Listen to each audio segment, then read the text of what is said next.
Hello সবাইকে। তো আজ সকালবেলা উঠে পড়েছি, কারণ জানোই তোমরা সবাই আজকে ভোট। তো সকালবেলা উঠেই আগে চলে গেলাম এত বড় লাইনে দাঁড়াতে। এত গরম ছিল সেদিন, অবশ্য এরপরে বৃষ্টিও হচ্ছিল আমাদের এখানে। তো জলদি লাইনে দাঁড়িয়ে আমাদের ভোট দেওয়া কমপ্লিট হয়ে গেছিলো। এইটুকু লাইনে দাঁড়াতে আমাদের 1 ঘন্টার ওপরও লেগেছিল।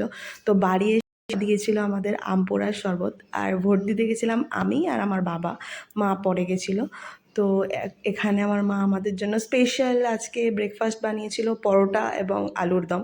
তো সেটাই খাচ্ছিলাম। এবং সত্যি রবিবার ছাড়াও যে পরোটা পাওয়া যাবে, কারণ সকালবেলা সবাই ব্যস্ত থাকে, তো হয় না।